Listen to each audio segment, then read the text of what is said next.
Hi అండి. Good morning. Welcome back to our channel లవ్గని all in one journey. ఎలా ఉన్నారు? అందరూ బాగున్నారా? అయితే ఇది మాకు మంగళవారం వ్లాగ్ అనమాట. మంగళవారం మా ఇంటి వెనక భాగంలో ఉన్న పరదేశమ్మ వారి గుడి సంబరాలు అంటే ఉత్సవాలు జాతర అంటారు కదా, ఇదైతే జరుగుతుందన్నమాట. అయితే మాకు సరౌండింగ్లో చాలామంది గ్రామ దేవతలు ఉన్నారండి. వాళ్ళ పేర్లు ఏంటంటే, ఇంటి వెనకాలే ఉన్న అమ్మవారి పేరు పరదేశమ్మవారు, ఇంకా కొంచెం సరౌండింగ్స్లో నూకాలమ్మ, ముత్యాలమ్మ, పైడిమాంబ తల్లి, ఎర్నిమాంబ తల్లి, ఎరుకుమాంబ తల్లి, ఇంకా చాలా ఒక 5-6 అలా ఉన్నారనమాట. అయితే వాళ్ళకి ఒక్కొక్క వారం ఒక్కొక్కరికి జాతరలాగా చేస్తారు. నేనైతే ఏంటంటే, మీకు ఇంతకుముందు ఒక వీడియో పెట్టాను కదా, అమ్మవార్లందరికీ పసుపు కుంకుమ ఇచ్చాను అని చెప్పనేసి. అలా ఇచ్చిన తర్వాత మే నెలలో సంబరాల టైంలోనే ఇలా నేను ఒకరోజు ఇంట్లో అయితే వేడి నైవేద్యం అని పెట్టుకుంటానండి. వేడి నైవేద్యం అంటే ఏంటనేది మీకు వివరంగా చూపిస్తాను. అయితే ఆ రోజు లేచి మొత్తం ఇల్లంతా ముందు రోజు నైటే క్లీన్ చేసేసుకొని మార్నింగ్ తలస్నానం చేసి ముగ్గు అనేది పెట్టుకుని పూజకైతే రెడీ చేసుకుంటానమాట. ప్రసాదాలు అవి చేస్తాను. అయితే ఇక్కడ ముందు రోజు రాత్రి అండి, మంగళవారం జాతర అయితే సోమవారం నైటే మాకు ఇంటి ముందు నుంచి అమ్మవారి ఘటాలు అనేవి వెళ్తాయన్నమాట. అంటే అలా మొక్కుకున్న వాళ్ళందరూ ఘటం బింది టైప్లో మాల వేసుకుని ఒక 3 రోజులు 5 రోజులు ఉండి అమ్మవారికి ప్రతిమ అలా ఘటంలాగా తీసుకొని ఇలా ఊరేగింపు, డప్పులు, ఇలా రకరకాల వేషాలు వేసుకుని చాలా బాగుంటుందన్నమాట జాతర. అలా ఘటం తీసుకెళ్ళి గుళ్ళో సమర్పించేస్తారనమాట. నెక్స్ట్ డే మామూలుగా సంబరము జాతర అనేది చేస్తారనమాట. ఇక్కడ పండగ అంటారు, సంబరం అంటారు, జాతర అంటారు, చాలా పేర్లతో పిలుస్తారనమాట. అయితే ఇంకా ఆ రోజు నేను మార్నింగే ఫ్రెష్ అయిపోయిన తర్వాత ఇంకా నైవేద్యాలు అయితే చేస్తాను. నేను ఇంతకుముందు వీడియోలో కూడా చెప్పాను మీకు, చల్ల నైవేద్యం, వేడి నైవేద్యం 2 పెడతానమాట. చల్ల నైవేద్యం అంటే పెరుగన్నము, అలా చల్ది అంటే ముందు రోజు నైటే అన్నం వండేసి పెరుగు తోడు పెట్టేసి శుభ్రంగా మార్నింగ్ అది పెట్టడం. అది నేను నెక్స్ట్ వీడియోలో అప్లోడ్ చేస్తాను మీకు. ఇది మాత్రం వేడి నైవేద్యం అనమాట. అంటే అప్పటికప్పుడు అన్నీ మార్నింగే చేసుకునేవి. అయితే ఇక్కడ మన యూనిఫామ్ ఉంటే తప్ప మనం ఏ పని చేయలేమన్నమాట. చీర అలా కట్టుకొని చేయడం అంటే ఇబ్బంది కదా. కాకపోతే నేను ఇలాంటప్పుడు కూడా మంచివి పెట్టుకుంటానండి. వీడి టైంలో వేయని నైటీలు కానీ, వీడి టైంలో వేయని డ్రెస్సులు లాంటివి పెట్టుకుంటాను. అవి మాత్రమే పూజల టైంలో వేస్తానన్నమాట. చీరలో కట్టుకొని చేయడం నాకు అలవాటు తక్కువ, రాదు కూడాను. అందుకని శుభ్రంగా ఉన్న కొత్తవే పెట్టేసుకుంటాను అనమాట. ఇలా కొత్త నైటీ అలా పెట్టుకొని పూజ అప్పుడు కొత్త డ్రెస్ వేసుకుంటాను. ఇలా పిండి వంటలన్నీ రెడీ చేసేటప్పుడు కొత్త నైటీ వేసుకుంటాను అనమాట. ఇవి నార్మల్ డేస్లో వాడను. అలా అన్నీ నేను రెడీ చేసుకుంటున్నాను అనమాట. వేడి నైవేద్యానికి సంబంధించి ఏమేమి నైవేద్యాలు చేశాననేవి కూడా మీకు అన్నీ చూపిస్తానమాట. అయితే ఇలా మే నెలలో పెట్టుకుంటాను నేను. ఫిబ్రవరి, మార్చి, ఏప్రిల్, మే, జూన్ ఈ 5 మంత్స్ కూడా చల్ల నైవేద్యం అనేది పెట్టుకుంటాను. ఎందుకంటే 5 నెలలు కూడా మాకు సంబంధించి అమ్మవార్ల జాతరలు జరుగుతూనే ఉంటాయి. ఒక్కసారి మాత్రమే వెళ్ళి అందరికీ పసుపు కుంకుమ ఇచ్చి ఇలా నెల చల్ల నైవేద్యం పెట్టుకుంటాను. మే నెలలో వేడి నైవేద్యం పెట్టుకుంటాను అనమాట. మా ఊళ్ళో అమ్మవార్లకు కూడా సేమ్ ఇలాగే చేస్తారు. ఇదే నెలలో మెయిన్ సంబరం చేస్తారు, అలాగే నెల సంబరం కూడా చేస్తారు అన్నమాట. వాళ్ళని కూడా తలుచుకుంటాను. ఇక్కడ నైవేద్యాలన్నీ రెడీ అయిపోయినాయి. మొత్తం రెడీ చేసేసుకుని క్లీన్ చేసేసుకొని ఇంకా నేను మళ్ళీ కాళ్ళు చేతులు ముఖం అన్నీ కడుక్కొని పూజకి సంబంధించి ఇవన్నీ పక్కన పెట్టుకున్నాను అనమాట. ఇది పూజ మందిరంలో చేసేది కాదు, కింద విడిగా మనము చేసుకోవాలన్నమాట. ఇంట్లో మనకి పూజా మందిరం దగ్గర కానీ, పక్కన కానీ, కింద కానీ అలా చేసుకోవాలి. మా పూజా మందిరం ఎదురుగా పైన బల్ల మీద ఉంటుంది కాబట్టి ఇంకా నేను కిందే పెట్టుకుంటాను అనమాట. కింద ఇలా మనము ముందుగా అంతకుముందు ఎప్పుడు పెడుతూ ఉంటాను కదా, అవి మార్క్స్ అనేవి కనపడుతున్నాయి అన్నమాట. పసుపు రాసి పెట్టిన బొట్లు అనేవి అవి పెట్టుకుంటాను. ఇందులో నాకు తెలియని అందరి గ్రామ దేవతలు 101 దేవతలు అందరి పేర్లు నాకు తెలిసినవన్నీ తలుచుకుంటాను. అలాగే తెలియని వాళ్ళందరూ కూడా, అలాగే పోతురాజస్వామి ఉంటారు కదా, మనం ఏ అమ్మవారి గుడికి వెళ్ళినా కూడా పోతురాజస్వామి నేను కూడా తలుచుకుంటాను అనమాట. అందరూ వచ్చి మా వేడి నైవేద్యాన్ని స్వీకరించి వెళ్ళి రండమ్మా అని చెప్పనైతే నేను కోరుకుంటాను వాళ్ళని. అలాగే మన ఇష్టదైవము కానీ ఇంట్లో మనకి ఇంట్లో ఇలవేలుపు ఉంటారు కదా. ఇప్పుడు మన తెలుగు వారందరికీ వెంకటేశ్వర స్వామి మనకిష్టమైన దేవుడు. వేరే శివుడు కావచ్చు, లేకపోతే బాబా కావచ్చు, అమ్మవారు కావచ్చు, ఎలా అయినా కావచ్చు. అలా ఎంతమందిని పూజ చేసి ఎన్ని వారాలు చేసినా మన గ్రామ దేవతల్ని మాత్రం మర్చిపోకూడదు అనమాట. మనల్ని నిత్యం గ్రామాన్ని కాపాడే దేవతలు గ్రామ దేవతలు, వాళ్ళని మర్చిపోకూడదు. ఇలా సంవత్సరం మొత్తం కాకపోయినా సంవత్సరంలో వాళ్ళకి సంబంధించి సంబరాలు జాతరలు జరిగినప్పుడు వాళ్ళని మనం గుర్తు చేసుకోవాలి. వాళ్ళకి సంబంధించి ఇలాంటివి కూడా చేసుకుంటూ ఉంటే వాళ్ళ ఆశీర్వాదం కూడా మనకి దక్కుతుంది.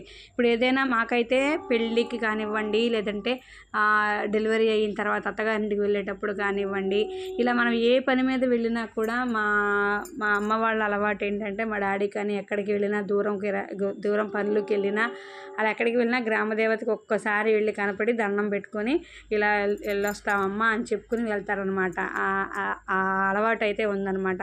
అలాగే పొలిమేర దాటే ముందు కూడా మన గ్రామదేవతలను తలుచుకుని బయలుదేరడం కూడా చాలా మంచిదన్నమాట. ఎందుకంటే వాళ్ళు మన గ్రామానికి కాపలా కాసేది వాళ్ళే కాబట్టి గ్రామదేవతలు ఏ ఊరికి ఆ ఊరు ఉంటారు. మీ ఊరికి కూడా ఉంటే ఆ అమ్మవారి పేరేంటో నాకు కమెంట్ చేయండి. నాకు తెలిసిన నాంచారమ్మ తల్లి, లంకమ్మ, మా అమ్మవారు మా గ్రామదేవత ఎవరంటే లంకమ్మ తల్లి అనమాట.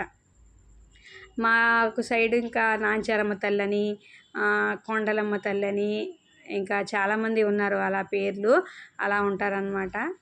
అయితే ఇక్కడ నేను రెడీ చేసుకుంటున్నాను. అలా బొట్లు పెట్టుకుని వేపమండలు అనేది చాలా ఇష్టం కదా గ్రామదేవతలందరికీ కూడా. అలా వేపమండలు పెట్టి పువ్వులు పెట్టి అలా అయితే అలంకారం చేసుకుంటున్నాను అనమాట. ఈ మార్నింగ్ పూజ కూడా చేసుకోలేదు, ఒకసారి చేసుకోవచ్చులే అని చెప్పనేసి నేనైతే పైన నార్మల్ నెత్తి దీపం కూడా పెట్టుకోలేదనమాట. ఇంకా అక్కడ ఇక్కడ ఒకేసారి చేసుకుందాంలే అని చెప్పనేసి మొత్తం అరేంజ్ చేసుకుంటున్నాను. ముందు రోజు నైటే పూజ సామానం అన్నీ కూడా క్లీన్ చేసుకున్నాను అనమాట. ఇక్కడ గ్రామదేవతల దగ్గర అమ్మవార్ల దగ్గర దీపారాధనకి రెడీ చేసుకుని అలాగే పైకి లేచి పైన కూడా నేను అమ్మవార్లకి, మామూలు దేవుళ్ళకి, ఇంట్లో దేవుళ్ళకి దీపారాధన అన్నీ అనేవి రెడీగా పెట్టుకుంటాను అనమాట. ముందు కింద రెడీ చేసుకుని తర్వాత పైన చేసి మనం ఏ పూజలు, ఏ కొత్త పూజలు కానీ, వ్రతాలు కానీ, నోములు కానీ ఏమి చేసినా సరే ఇప్పుడు కొన్ని రోజులు మనం అనుకుంటాము ఇన్ని మంగళవారాలు లేదంటే ఇన్ని శనివారాలు, ఇన్ని శుక్రవారాలు చేసుకుంటాము అని చెప్పని అనుకుంటాం కదా. అలాంటప్పుడు సపరేట్గా పీఠం వేసుకుని చేసుకుంటారు, లేదంటే కొంతమంది పూజ రూమ్లోనే చేసేసుకుంటారు పూజా మండపంలో. అలా చేసుకుంటే పర్లేదు, కానీ కింద ఎప్పుడైనా సపరేట్గా పెట్టుకుని చేసుకున్నప్పుడు మాత్రం మనం ముందు ఇంట్లో నిత్య దీపారాధన అనేది చేసుకోవాలి. తర్వాతే మనం అనుకున్న పూజకి దీపారాధన అనేది చేసుకోవాలన్నమాట. ముందు నార్మల్ మనం ఏ పని చేసినా ఇంట్లో దీపం మాత్రం ముందు పెట్టేసుకోవాలి. తర్వాతే మనం అనుకున్న ఎక్స్ట్రా పని యొక్క పూజ యొక్క దీపారాధన అనేది చేసుకోవాలన్నమాట. అయితే ఇక్కడ పూజకి నేను సంబంధించి దీపారాధన రెడీ చేసుకున్నాను. ఇక్కడ తాంబూలము కూడా రెడీగా పెట్టేసుకొని ఇంకా పైన అయితే పూజ చేసుకుందాం అనుకుంటున్నాను. పైన దీపారాధన అనేది కంప్లీట్ అయిపోయిందనమాట. ఇంకా కింద కూడా వచ్చేసి కింద దీపారాధన కూడా చేసేసుకున్నాను. దీపారాధన అనేది కింద కూడా కంప్లీట్ అయిపోయింది, పైన కూడా కంప్లీట్ అయిపోయింది అనమాట. దీపారాధన తీసిన తర్వాత నేనైతే ఖచ్చితంగా ప్రమిదలకి, కుందులకి పసుపు గంధం పెట్టి కుంకుమ బొట్లు పెట్టి అయితే 2 అక్షంతలు అయితే వేస్తాను. మనకి శ్లోకం కూడా ఉందండి దీపారాధన చేసిన తర్వాత, అదైతే చదువుకుంటాను అన్నమాట. ఆ శ్లోకం నేను కంపల్సరీగా రోజు చదువుకుంటాను. దీపం జ్యోతి పరబ్రహ్మం, దీపం సర్వతమోపహం, దీపేన సర్వకార్య సిద్ధార్థం, ఉదయం సంధ్య దీపలక్ష్మి నమోస్తుతే, శుభం కరోతి కళ్యాణం, ఆరోగ్యం ధన సంపద, శత్రుబుద్ధి వినాశనం, దీపలక్ష్మి నమోస్తుతే అనేది మాత్రం చదువుకొని 2 అక్షంతలు అయితే సమర్పించుకొని ఓం దీపదేవత అభ్యో నమః అని అయితే నేను దండం పెట్టుకుంటాను అనమాట. దీపం కూడా ఒక భగవంతునితో సమానమేనండి. భగవంతునికి చేసిన దీపారాధన కూడా దేవుడితో సమానమే అనమాట. అలా పైన కూడా దీపారాధన చేసుకొని కింద దీపారాధన చేసుకుని నేను వండిన ప్రసాదం అంతా పైన చిన్న ప్లేట్లో దేవుళ్ళకి పెట్టేసుకున్నాను. కింద మాత్రం ఒక విస్తర్లో నేను వండినవన్నీ పెట్టుకున్నాను అనమాట. తర్వాత ఇది చాలామందికి ఏమనుకుంటారో తెలియదు, మాకైతే అలవాటు ఉంది కాబట్టి పని చేస్తాము. మేమైతే ఒక చిన్న కోడిని కూడా ఇంట్లో ఇలా ఎరుపు చూపిస్తామన్నమాట. అంటే చాలామంది అమ్మవాళ్ళు ఉన్నారని చెప్పాను కదా, ఒక గుడికి తిప్పి ఒక గుడికి తిప్పపోవడం అలా ఎందుకు అని చెప్పనేసి ఇంట్లోనే అందరి దేవతల్ని తలుచుకుని ఒక కోడిని అయితే తీసుకొచ్చి దానికి పైన ఉంటుంది కదా తల మీద కొప్పులాగా రెడ్డగా, అది కొంచెం కట్ చేసి ఎరుపు చూపిస్తామన్నమాట. మాకు అలవాటండి ఇది. మీరు చూసి జంతువుని చంపేస్తున్నారు, జంతు బలి అది ఇది అని అనకండి. మాకు ముందు నుంచి వచ్చే అలవాటు ఒక ఆచారం కాబట్టి మేము అలా చేస్తున్నాం అనమాట. అంతే. ఈ విషయంలో మాత్రం మళ్ళీ ఎవరు బ్యాడ్గా కమెంట్ చేయడం కానీ బ్యాడ్గా ఆలోచించడం కానీ చేయకండి. చాలా చోట్ల జరిగేదే ఇది, మేమేం కొత్తగా చేసింది కాదు కదా. అందుకని ఇంకా తప్పదు. కానీ మా వారికి మాకు కూడా భయం అనమాట. కానీ మాకు మనసు ఒప్పదు, ఇష్టం ఉండదు కూడా. కానీ తప్పనిసరి పరిస్థితుల్లో ఇంకా అలా చేయాల్సి వస్తుంది. ఇంకా ఏం చేస్తామని చెప్పని జస్ట్ అలా కట్ చేసి 2 చుక్కలు అక్కడ నేల మీద పడేలాగా చేసి రెడ్ బ్లడ్ అనేది దాన్ని తీసుకుని వెళ్ళిపోతారనమాట. వెళ్ళిపోయి దాన్ని క్లీన్ చేయించి కట్ చేయించుకొచ్చేస్తారు. ఇంకా మళ్ళీ అది కర్రీ చేసి అమ్మవారికి అయితే మళ్ళీ అన్నం వండి నిండుగున్న అన్నం మీద తీసి కూర కూడా వేసి నివేదన సమర్పిస్తామన్నమాట. అది మాకు అలవాటు కాబట్టి ఇంకా అలా చాలా వరకు గుళ్ళ దగ్గర తిప్పుకుని వెళ్ళిపోతారనమాట. పరదేశ అమ్మవారికి వాళ్ళ సంబరం కాబట్టి మేమైతే అలా ఎందుకులే ఒకరికి తిప్పకుండా అని చెప్పనేసి ఇంట్లో అయితే నేను దండం పెట్టుకుని ఇలా చేస్తూ ఉంటామన్నమాట. అలా చాలామంది నిన్న చూశానండి. మేకలు, పొట్టేళ్ళు, కోళ్ళు చాలా తిప్పుకుని వెళ్తారనమాట అమ్మవారి ముందే. కొంతమంది అక్కడే శిరస్సు అదే మెడ వరకు కట్ చేస్తారు చాలామంది. కానీ ఇంట్లో కదా మొత్తం ఇదైపోతుందని చెప్పనేసి జస్ట్ నేను పైన వరకే కట్ చేస్తాను. మాకు అంత ధైర్యం కూడా మేము చేయలేమన్నమాట. వాటిని మెడ కట్ చేయడం కూడా మా వల్ల కాదు, మేము తట్టుకోలేము. కాకపోతే ఇంకా గుండె రాయి చేసుకొని ఇంకా దాని మీద ప్రేమ కూడా పెంచుకోమన్నమాట. వెళ్ళిపోతుంది కొంచెం సేపు అన్న ఫీలింగ్లో ఉంటాం, లేదంటే బాధ కలుగుతుంది, దాన్ని అసలు తట్టుకోలేమన్నమాట. ఇంకా అలా 2 డ్రాప్స్ చూపించేసి మా హస్బెండ్ అయితే దాన్ని తీసుకుని వెళ్ళిపోయారనమాట. ఇంకా అమ్మవార్లకి సాంబ్రాణి అంటే చాలా ఇష్టం కాబట్టి బాగా పొగ అనేది వేసాము, ధూపం అనేది బాగా వేసామన్నమాట. వాళ్ళకి కావాల్సినది కదా వేపమండలు, సాంబ్రాణి, ధూపం ఉంటే చాలు, వాళ్ళకి చాలా తృప్తిగా ఉంటుంది. అమ్మవార్లకి అయితే చాలా సంతోషపడతారు. ఇంకా అలా అయితే ఆయన తీసుకెళ్ళిన తర్వాత నేనైతే ఇంకా కిచెన్లోకి వచ్చి కర్రీకి సంబంధించి అయితే మొత్తం రెడీ చేసుకుంటున్నాను. ఇక అలా 2 డ్రాప్స్ కనిపిస్తుంది కదా, అలా ఎక్కువ పడకుండా అలా 2 డ్రాప్స్ ఎరుపు చూపించాము అన్న ఇదికి చూపించేసి తీసుకొచ్చేసారు చికెన్. నార్మల్గా నేనైతే పేస్ట్లు అనేవి రెడీ చేసేసుకున్నాను. రైస్ కూడా రెడీ అయిపోయింది. కర్రీ అయితే అయిపోయిన తర్వాత ఇంకా కర్రీ మొత్తం కూడా కంప్లీట్ అయిన తర్వాత అన్నంలో అమ్మవారికి అలా నిండుగా ఉన్న అన్నము కూర తీసి ముందు ఆవిడకి నివేదన సమర్పించి దండం అయితే పెట్టుకున్నాము. దీపారాజన కూడా కొండెక్కిపోయిందండి. మాకు ఇది నిట్ట మధ్యాహ్నం అయిపోతుంది, మధ్యాహ్నం పూటే కదా పెట్టేది. పై వాళ్ళకైతే సంబంధం లేదండి. ఇంకా వాళ్ళ జోలికి వెళ్ళము, వాళ్ళ జోలికి వెళ్ళి ఇంకా ముట్టుకోవడం అవి చేయము, ఎందుకంటే నాన్ వెజ్ దగ్గరికి వచ్చాము కాబట్టి. ఇంకా ఆ రోజు మేము కూడా పెట్టేసిన తర్వాత భోజనం చేసి ఇంక ఈవినింగ్ అయితే గుడికి వచ్చేసామండి. మీరు గుడిలో చూడండి అమ్మవారి ప్రతిమ అనేది ఎలా ఉంటారో, చాలా బాగుంటారు, అలంకరణ చేస్తారు బాగా. కాకపోతే ఈవినింగ్ కదా పంతులు గారు అందరూ వెళ్ళిపోతారనమాట. ఓన్లీ దర్శనానికి ప్రజల్ని, మామూలు భక్తులను వదిలేస్తారు కాబట్టి అమ్మవారికి సంబంధించి బంగారపు కిరీటం కానివ్వండి, అన్ని విగ్రహానికి సంబంధించి బంగారపు వస్తువులన్నీ తీసేశారనమాట. నార్మల్గా ఉన్నారు అమ్మవారు, మూల విగ్రహం అనమాట ఇది, మూల విరాట్. మెయిన్గా అయితే అమ్మవారికి చాలా బాగా అలంకారాలు ఇస్తారనమాట. దర్శనం అయితే చేసేసుకున్నాం మేము. ఇలా ఉంటారు అమ్మవారు, అన్ని బంగారు ఆభరణాలతో అలంకరిస్తారనమాట. ఈవిడ పేరు పరదేశి అమ్మవారు. మా ఇంటి బ్యాక్ సైడే ఉంటారు పరదేశి అమ్మవారు. ఇలా అలంకరణ చేస్తారు.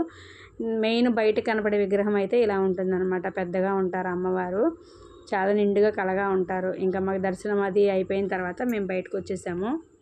అమ్మవారి గుడిలోంచి బయటకు వచ్చిన తర్వాత ఇలా ఉంటుందన్నమాట మొత్తం ఏరియా. అక్కడే అమ్మవారి ఊరేగింపు విగ్రహం ఉంటుంది.